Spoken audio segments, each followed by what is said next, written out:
up on that same democracy question. It seems very intriguing that you want to spread democracy in the Middle East. We have to overthrow these governments that have been supported by status quoers in the State Department and have real elections. But it's the same argument that fundamentalist Islamists in these countries have been making for decades. So my question is, it seems that you're talking about democracy and that these democracies in the Middle East are going to be pro-American. It seems to me that that's an absurd notion.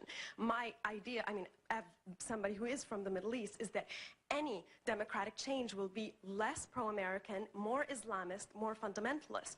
So my question is, what if that happens? And Mr. Frum, you said something about Jordan not, we thought Jordan was an ally, but it's not an ally now. And I'm thinking Jordan is a monarchy that suppresses its, descendants and Islamists and is made peace with Israel, is very supportive of the United States.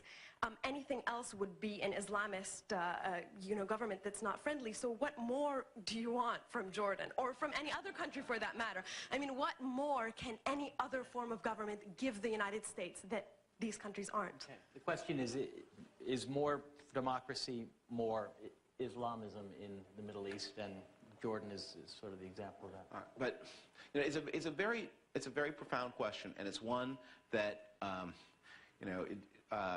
is, I think, raises the same challenges you hear in that old joke about the man giving advice in the country. I wouldn't start from here. I mean, the United States, the Middle East was a relatively low strategic priority of the United States for 40 years after World War II. And as a result of that, it was a situation very like what happened in Latin America for 30 years after World War II. It was a low strategic priority, and so you put up with a lot. You put up with a lot of second and third bests in order to achieve certain ends. And I'm not even saying that those were not necessarily even irrational or even bad decisions, but that's what happened. And the result is that you find yourself then boxed in. You find yourself doing business with the Saudi monarchy in order to achieve certain goals with the Soviet Union, which was genuinely your supreme priority. Times change, you have new problems, and then you have this problem, which is, if at this point, it's true, if you open these systems up, and often you will give opportunities to some very, very bad people. And that's why, you have to talk about not democracy, but democratization. That's why you want to talk about rights. That's why you want to talk about institutional structures and law and so on. But let us not be blunt, that it is not something peculiar about people in the Middle East, and I would argue it's not something peculiar about Islam that makes this particular region of the world so susceptible to these incredibly destructive forms of extremism. That the extremism you see in the region is the product of non-democracy. It is the product of autocracy.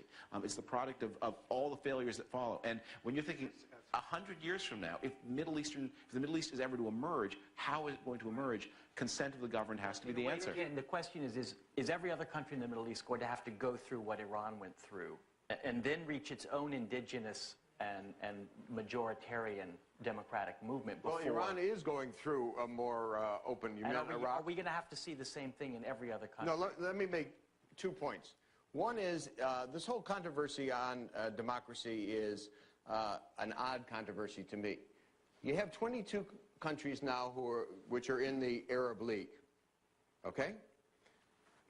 Aside from Iraq, there isn't one that has a government that is freely elected and legitimate, that has a free press and a right of assembly and the basic civil and political rights that we think of, okay?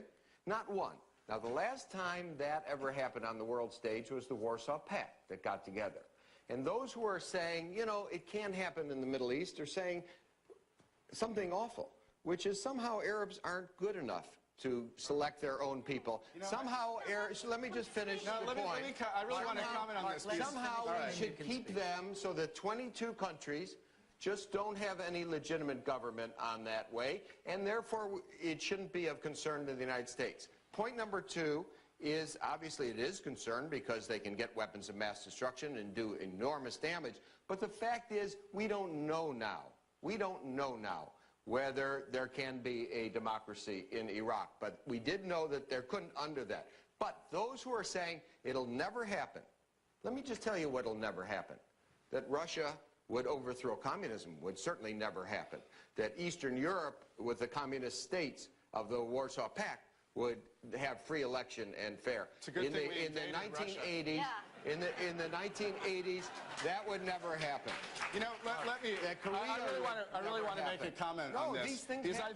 I think this is the kind of baldest propaganda, what you've just been hearing. No one says it never would happen, and no one here. That's what you said. No, I did not. No one here answered what was a very profound question, and that question has to do with the fact that you have political sentiment in countries that is not necessarily pro-American, or pro-American as defined by the people who run American foreign policy, and therefore the United States supports autocracies. And they support, you know, people running the government, all appearances to the contrary, aren't actually idiots. I mean, they are doing things for what they believe to be American interests. And for many years, decades, the United States has supported autocratic governments in the Middle East. Now, leave aside the question of what is legitimacy. I mean, I would argue that the Jordanian government has a degree of legitimacy. I'm just calling it a dictatorship, I think, is ridiculous.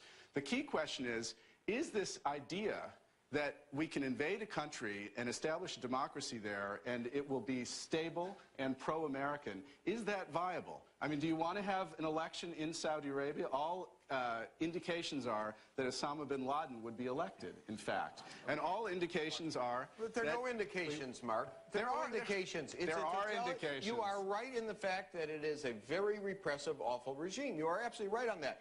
Therefore, there are no indications of what people would do. That's rubbish. That's rubbish. To continue this discussion, and I hope we will, but we can't do it in this setting. So I want